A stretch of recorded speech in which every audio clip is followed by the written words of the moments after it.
Imaginez-vous réveiller un jour et réaliser que le jeu que vous avez joué, la poursuite du succès, de la reconnaissance et de l'épanouissement, a toujours été empilé contre vous. Les règles que vous avez suivies n'étaient pas conçues dans votre meilleur intérêt à l'esprit. Ils ont été créés pour maintenir le statu quo, pour maintenir les gens en ligne, pour éviter les perturbations. Mais voici le secret: au moment où vous reconnaissez les règles de ce qu'elles sont, vous gagnez le pouvoir de les changer. Et si je vous disais que non seulement vous pouvez arrêter de jouer selon les règles de quelqu'un d'autre, mais que vous pouvez complètement retourner le jeu en votre faveur, que les systèmes même qui semblent vous retenir peuvent être transformés en tremplin pour réussir. Aujourd'hui, nous allons décomposer cela. À la fin, vous aurez une compréhension claire de la façon de remodeler la réalité pour travailler pour vous, pas contre vous. Et la révélation finale, l'une des idées les plus puissantes de toutes, changera fondamentalement la façon dont vous abordez tous les défis de la vie. Mais d'abord, découvrons l'illusion du jeu fixe. Nous sommes conditionnés à croire que la vie fonctionne dans des structures rigides. On nous dit de suivre le chemin que la société a établi: aller à l'école, obtenir un diplôme, trouver un emploi, travailler sans relâche, prendre sa retraite. L'attente est que le succès vient de l'obéissance, de l'installation, de ce qui est attendu. Mais voici ce qu'ils ne vous disent pas: la plupart des gens qui gagnent vraiment dans la vie ne suivent pas seulement les règles. Ils les interrogent, les adaptent ou les brisent entièrement. La psychologue Carol Dweck, grâce à ses recherches sur l'état d'esprit de croissance, a révélé que l'intelligence et la capacité ne sont pas des traits fixes, mais peuvent être développés par la persistance et la stratégie. Si cela s'applique au potentiel humain, cela s'applique également à la vie elle-même. Les systèmes qui nous entourent ne sont pas immobiles, ils peuvent être compris, exploités et repensés. Alors laissez-moi vous demander ceci: à quand remonte la dernière fois que vous avez remis en question les règles que vous vivez? Sont-ils vraiment les vôtres, ou ont-ils été transmis par la société, votre famille ou les traditions obsolètes? Pour illustrer cela, parlons de Sarah Blakely, la fondatrice milliardaire de Spanx. Elle n'est pas née dans la richesse, elle n'avait pas de lien d'affaires. En fait, avant de construire un empire d'1 milliard de dollars, elle vendait des télécopies de porte à porte. Mais au lieu de se résigner à une vie ordinaire, elle a identifié un problème que personne d'autre n'avait résolu. Elle n'avait pas les références ni l'expérience que la sagesse conventionnelle a dit qu'elle avait besoin, mais elle a refusé de laisser cela l'arrêter. Elle a redéfini le jeu selon ses propres termes, et le résultat a été une révolution dans l'industrie de la mode. Maintenant, vous pensez peut-être: c'est génial pour elle, mais comment cela s'applique-t-il à moi? Voici la vérité: le retournement du jeu n'est pas seulement pour les entrepreneurs ou les leaders de l'industrie. Il s'agit de la façon dont vous naviguez dans la vie elle-même. Il s'agit de réaliser que vous n'êtes pas coincé avec la main que vous avez été traité. Vous pouvez remanier le jeu. Le philosophe Épictétus a déclaré: ce n'est pas ce qui vous arrive, mais comment vous y réagissez qui compte. La vie est imprévisible, pleine de défis et de revers, mais la différence entre ceux qui luttent et ceux qui prospèrent n'est pas la chance, c'est la perception. Au moment où vous arrêtez de voir les obstacles comme des barrières et commencez à les voir comme des opportunités, tout se déplace. Les revers, les échecs, les déceptions, que s'ils étaient tous des tremplins plutôt que des barrages routiers. Et si chaque défi était une invitation à innover, à élaborer des stratégies, à se libérer, alors prenez un moment et demandez-vous qu'elles viennent des obstacles comme des barrières et commencez à les voir comme des opportunités. Déplacent tous les revers, les échecs, les déceptions. Et s'ils étaient tous des tremplins plutôt que des barrages routiers? Et si chaque défi était une invitation à innover, à élaborer des stratégies, à se libérer? Alors prenez un moment et demandez-vous quel est un défi traité comme une barrière? Que se passerait-il si vous le recadriez comme une occasion de surpasser, de dépasser et de vous élever au-dessus? Tout au long de l'histoire, les individus qui ont remodelé le monde ne l'ont pas fait en suivant les règles. Ils l'ont fait en les interrogeant. Albert Einstein n'a pas accepté les limites de la physique classique. Il a réécrit les lois de la réalité. Rosa Parks ne se conforma pas aux normes sociales injustes. Elle les a défiées et a changé l'histoire. Mais voici ce que la plupart des gens négligent: le retournement du jeu n'est pas seulement une question de rébellion ou de règles de rupture. Il s'agit de stratégie. Il s'agit de comprendre les systèmes si profondément que vous pouvez trouver les lacunes, les points de levier, les avantages invisibles que la plupart des gens manquent. Et c'est exactement ce que nous allons découvrir ensuite. Dans la section suivante, nous explorerons l'art de la pensée stratégique, comment anticiper les mouvements, reconnaître les modèles, et faire des choix qui changent entièrement la dynamique de puissance en votre faveur. Croyez-moi, les stratégies que vous êtes sur le point d'apprendre changeront la façon dont vous abordez chaque décision à partir de ce moment. Maintenant que nous avons exposé l'illusion du jeu fixe, il est temps de plonger dans l'art de la pensée stratégique. La vraie clé pour retourner complètement le jeu en votre faveur. Parce que même si la reconnaissance des règles du jeu est la première étape, le maître de la stratégie est ce qui vous permet de manipuler ces règles à votre avantage. Pensez à la vie comme un échec. La plupart des gens déplacent leurs pièces de manière réactive, répondant à ce que font les autres, jouant prudemment dans les limites dont ils croient existent. Mais les vrais maîtres pensent que plusieurs avancent. Ils prévoient, ils planifient et ils agissent avec précision. La différence n'est pas seulement l'intelligence. C'est la conscience stratégique, mais à quoi ressemble exactement la pensée stratégique dans la vraie vie? Décomposons-le. D'abord, cela commence par comprendre l'effet de levier. Le levier est la capacité d'obtenir des résultats démesurés avec un minimum d'effort, en appliquant la force au bon endroit, au bon moment. Il ne s'agit pas de travailler plus dur, il s'agit de travailler plus intelligent. Archimède, l'ancien mathématicien grec, a dit « Donnez-moi un endroit pour se tenir debout, et un levier assez longtemps, et je bougerai le monde ». Ce principe s'applique autant à la vie qu'à la physique. Considérez le voyage d'Oprah Winfrey, née dans la pauvreté et confrontée à d'innombrables obstacles. Elle n'a pas simplement mis à travailler tout le monde, elle les a dépassés. Elle a reconnu le pouvoir unique des médias pour façonner les récits et influencer la culture. Elle n'est pas seulement devenue un animateur de talk-show. Elle a construit un empire en tirant parti de sa plateforme pour créer une marque qui a résonné avec des millions. Au lieu de suivre le chemin traditionnel, elle a taillé la sienne en utilisant chaque revers comme carburant pour sa stratégie. Maintenant, vous pensez peut-être c'est Oprah. Elle avait du talent et du charisme. Mais voici la vérité, tout le monde a un effet de levier. Vous avez juste besoin de trouver le vôtre. L'effet de levier peut provenir de compétences, de relations, de calendrier ou de perspectives uniques. Il s'agit d'identifier ce que vous avez que les autres n'ont pas, ou de voir des opportunités où les autres voient des impasses. Alors, laissez-moi vous demander quel est votre effet de levier unique. Quelles compétences, expériences ou idées avez-vous que les autres négligent? Pensez au moment où vous avez réussi contre les chances. Qu'avez-vous expliqué qui vous a donné un avantage? Le prochain élément de la pensée stratégique est la reconnaissance des modèles. La vie n'est pas aléatoire. Je vous demande, quel est votre effet de levier unique? Quelles compétences, expériences ou idées avez-vous que les autres négligent? Pensez au moment où vous avez réussi contre les chances. Qu'avez-vous expliqué qui vous a donné un avantage? Le prochain élément de la pensée stratégique est la reconnaissance des modèles. La vie n'est pas aléatoire. Il est plein de modèles récurrents, à la fois dans le comportement des autres et dans les opportunités qui se présentent. La clé est d'apprendre à repérer ces modèles tôt. Prenons Warren Buffett, l'un des investisseurs les plus performants de tous les temps. Son génie ne réside pas dans des formules mathématiques complexes, il réside dans sa capacité à reconnaître les modèles dans le comportement du marché, la psychologie humaine et les fondamentaux des entreprises. Il voit des opportunités que les autres manquent, parce qu'il s'est entraîné à identifier les tendances avant de devenir évidentes. Mais la reconnaissance des modèles n'est pas seulement pour les milliardaires et les investisseurs. Il s'applique à tous les aspects de la vie, dans votre carrière, vos relations et votre développement personnel. Les modèles sont partout. Plus vous êtes conscient d'eux, plus vous pouvez prédire les résultats et vous positionner pour réussir. Pensez à votre propre vie. Y a-t-il des modèles que vous avez ignorés? Des défis récurrents, des erreurs répétées ou des opportunités qui continuent de glisser? Que se passerait-il si vous commenciez à voir ces modèles pour ce qu'ils sont, les plans sur la façon dont le jeu est joué? La troisième composante, et peut-être la plus critique de la pensée stratégique, est l'adaptabilité. Dans n'importe quel jeu, ceux qui sont rigides dans leur approche finissent par perdre. Le monde change, les circonstances changent et ceux qui s'accrochent aux anciennes stratégies sont laissés pour compte. Charles Darwin n'a pas dit que le plus fort survit, il a dit que c'était le plus adaptable de changer qui prospère. Cela s'applique non seulement aux espèces, mais aux gens qui naviguent dans la complexité de la vie moderne.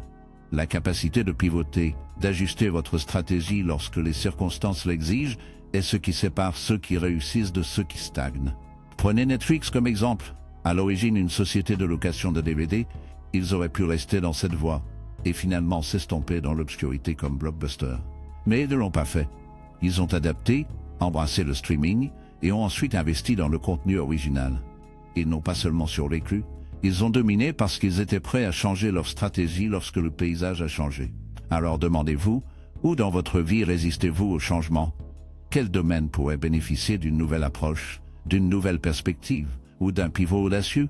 La volonté de s'adapter n'est pas un signe de faiblesse, c'est une marque de génie stratégique. Alors que nous explorons ces éléments, effet de levier, reconnaissance des modèles et adaptabilité, vous commencerez à voir comment ils s'entrelacent pour créer un cadre puissant pour retourner le jeu. Mais voici le hic, savoir que ces concepts ne suffisent pas. Vous devez les appliquer.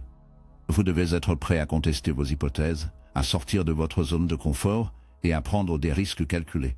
Dans la partie suivante, nous allons approfondir les stratégies pratiques que vous pouvez commencer à utiliser aujourd'hui pour déplacer le jeu en votre faveur. Vous apprendrez des étapes exploitables pour identifier votre effet de levier, vos modèles de spot et adopter l'adaptabilité d'une manière qui mène à un succès réel et tangible. Mais la révélation la plus puissante, celle qui changera la façon dont vous voyez chaque opportunité et obstacle, est encore à venir. Maintenant que nous avons découvert les fondements de la pensée stratégique, effet de la longueur, reconnaissance des modèles et adaptabilité, il est temps de devenir pratique. Comprendre la théorie est une chose, mais l'appliquer dans la vraie vie est l'endroit où la magie se produit. Parce que retourner le jeu n'est pas seulement une question d'esprit, il s'agit d'une action. Alors, comment commencez-vous à déplacer les chances en votre faveur aujourd'hui? Commençons par identifier vos points de levier. Tout le monde a quelque chose d'unique sur lequel ils peuvent capitaliser, mais souvent nous négligeons nos forces parce que nous sommes trop concentrés sur nos faiblesses ou nous comparons aux autres. Le levier ne consiste pas toujours à avoir plus de ressources ou de connexions. Parfois, il s'agit de voir la valeur où les autres ne le font pas. Considérez l'histoire de Chris Gardner, l'homme derrière la poursuite de l'happiness.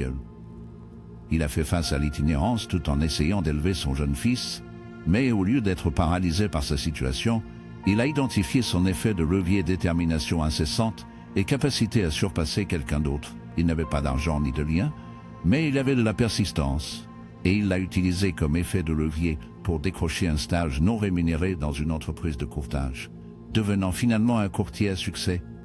Alors demandez-vous, quel est votre avantage? Ce pourrait être une compétence que vous avez perfectionnée sans réaliser son potentiel, un réseau dans lequel vous n'avez pas complètement exploité, ni même une perspective unique qui vous distingue. La clé est d'arrêter de sous-estimer ce que vous apportez à la table. Une fois que vous avez identifié votre effet de levier, la prochaine étape consiste à prendre des risques stratégiques. La plupart des gens s'éloignent du risque parce que cela semble inconfortable, voire dangereux. Mais voici la vérité, les plus grandes récompenses proviennent souvent des risques que les autres ont trop peur de prendre.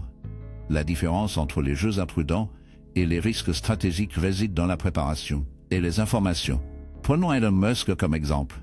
Aimez-le ou détestez-le, le succès de Musk est construit sur des risques calculés. Il a versé sa fortune personnelle dans des entreprises comme Tesla et SpaceX lorsque les chances de succès étaient minces. Mais il n'a pas sauté aveuglément. Il a fait les recherches, a construit les bonnes équipes et s'est positionné pour transformer ces risques en succès révolutionnaire. Les risques stratégiques visent à repousser les limites tout en minimisant une exposition inutile. Pensez maintenant à votre vie. Quel est un risque que vous évitez? Est-ce que cela commence un nouveau projet, change de carrière ou poursuit une passion qui semble incertaine? Et si ce risque est la clé pour retourner le jeu en votre faveur? Mais c'est là que les choses deviennent encore plus intéressantes, utiliser l'échec comme carburant. La société nous apprend à craindre l'échec, à le voir comme le contraire du succès. Mais en réalité, l'échec est souvent la voie du succès. Chaque échec contient de précieuses leçons et des idées qui affinent votre stratégie et aiguisent votre bord.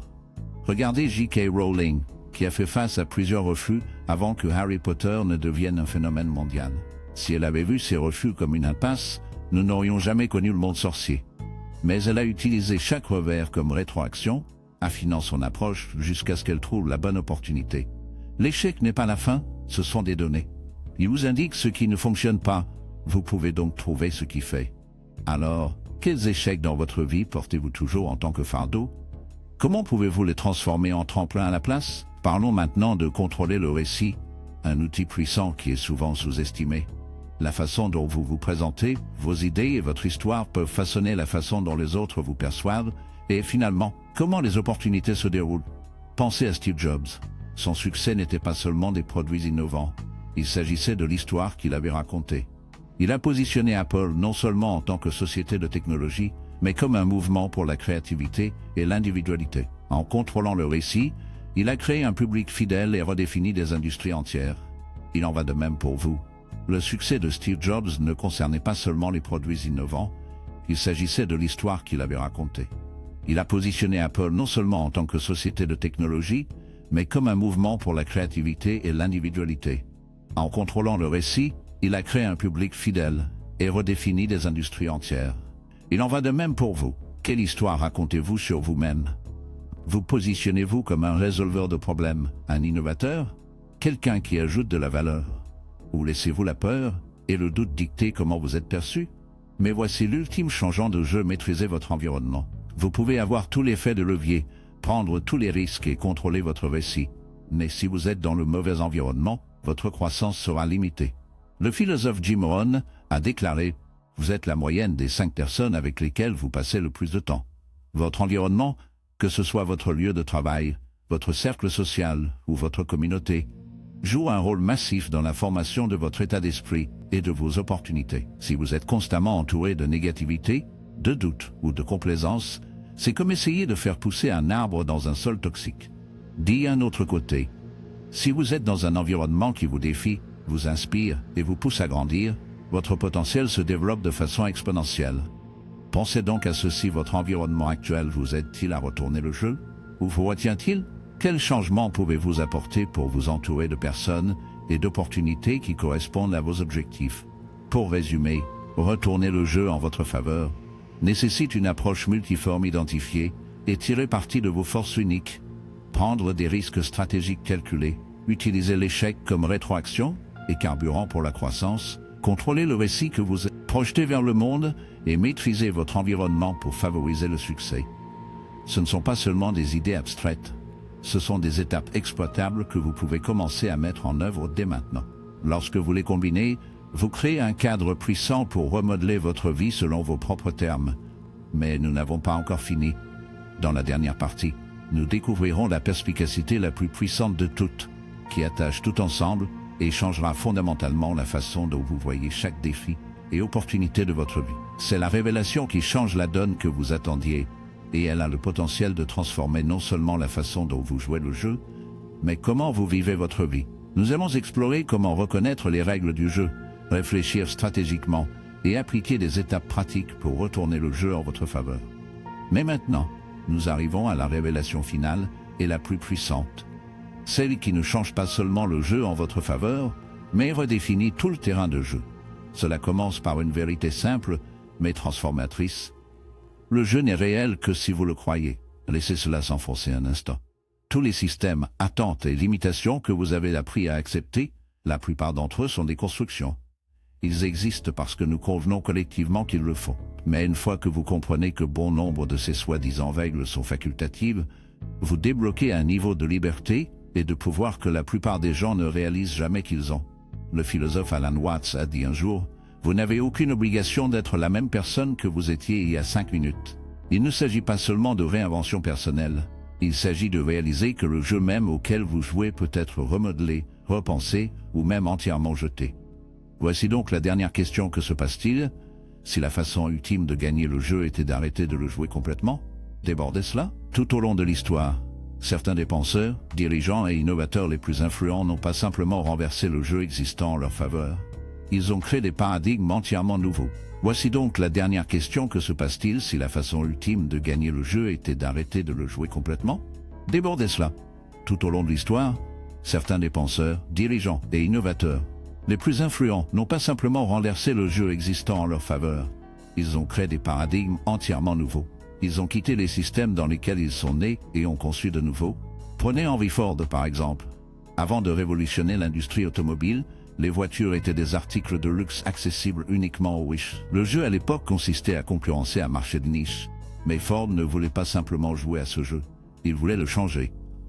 En introduisant la chaîne de montage et la production de masse, il a rendu les voitures abordables pour la personne moyenne, transformant non seulement son industrie, mais la société elle-même. Ou considérez le Mahatma Gandhi. Face à la domination coloniale britannique, il n'a pas riposté avec la violence, la réponse attendue. Au lieu de cela, il a réécrit entièrement les règles, menant un mouvement de résistance non violent qui a finalement conduit à l'indépendance de l'Inde. Le pouvoir de Gandhi ne venait pas de mieux jouer au jeu, il est venu du refus de jouer selon les règles conventionnelles. Cela nous amène à la perspicacité finale, et la plus libératrice, le vrai pouvoir vient de la définition du succès selon vos propres termes. Vous voyez, la Game Society veut que vous jouiez tourne souvent autour des marqueurs superficiels du succès: richesse, statut, approbation. Mais ces validations externes sont éphémères et creux, si elles ne s'alignent pas avec vos véritables valeurs et votre objectif. Les personnes les plus épanouies ne sont pas nécessairement les plus riches ou les plus célèbres. Ce sont eux qui ont conçu des vies qui reflètent leurs désirs authentiques. Pensez à Viktor Frankl, survivant de l'Holocauste et psychiatre renommé. Dans son travail fondateur, La Recherche de sens de l'homme, il a écrit sur la recherche de but, même dans les circonstances les plus horribles. Frankl s'est rendu compte que, même si nous ne pouvons pas toujours contrôler ce qui nous arrive, nous pouvons contrôler la façon dont nous interprétons et répondons à ces événements. Son message: le sens n'est pas quelque chose que le monde vous donne, c'est quelque chose que vous créez pour vous-même. Alors, laissez-moi vous demander que signifie vraiment le succès pour vous, pas ce que la société vous dit, pas ce que votre famille attend, mais ce qui résonne profondément avec votre cœur. Faisons-vous des objectifs qui vous accomplissent vraiment, ou êtes-vous piégé dans la définition de la réussite de quelqu'un d'autre? C'est là que commence la vraie transformation. Lorsque vous arrêtez de mesurer votre valeur par rapport aux normes externes, et que vous commencez à vivre en alignement avec vos valeurs authentiques, le jeu change complètement. Vous n'avez plus besoin de rivaliser dans un système conçu pour vous limiter, parce que vous créez votre propre système.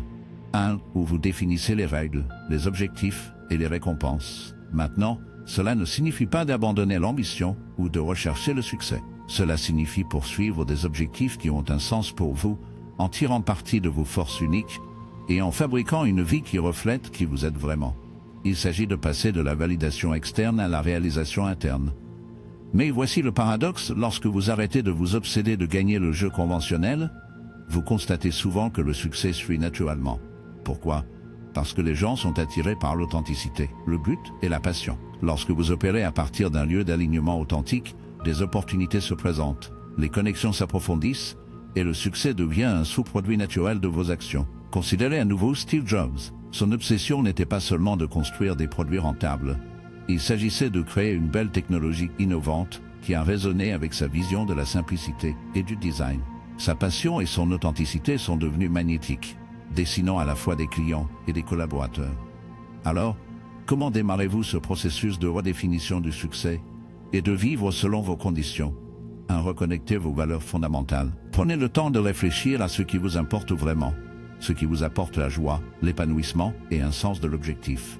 Découvrez les attentes de la société et écoutez votre voix intérieure. C'est le fondement de la création de votre propre jeu. 2. Fixez des objectifs authentiques. Une fois que vous avez identifié vos valeurs, fixez des objectifs qui s'alignent avec eux. Ce ne sont pas seulement des objectifs de carrière, ils pourraient concerner la croissance personnelle, les relations, la créativité ou la contribution à votre communauté. Les objectifs authentiques alimentent la motivation intrinsèque, rendant le voyage aussi gratifiant que la destination. 3. Cultivez la résilience par le but. La vie présentera toujours des défis, mais lorsque vous êtes ancré dans un but, ces défis deviennent significatifs. La résilience ne consiste pas seulement à rebondir.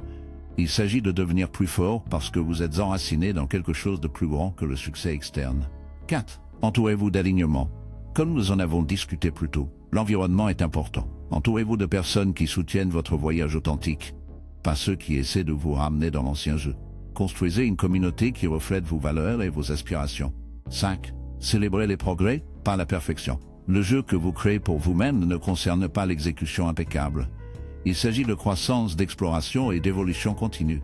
Célébrez chaque pas en avant, peu importe la petite taille, car chacune vous rapproche de la vie que vous êtes censé vivre. Alors que nous terminons ce voyage, rappelez-vous le pouvoir ultime dans la réalisation que vous n'êtes pas seulement un joueur du jeu de la vie. Vous êtes l'architecte du jeu lui-même. Vous avez la capacité de remettre en question les règles, de redéfinir le succès et de créer une vie qui résonne avec vos vérités les plus profondes. Alors, que ferez-vous avec ces connaissances? Allez-vous continuer à jouer selon les anciennes règles ou allez-vous entrer dans la liberté de fabriquer votre propre chemin? Le choix vous appartient et c'est en soi le plus grand pouvoir que vous ayez. Merci d'avoir regardé.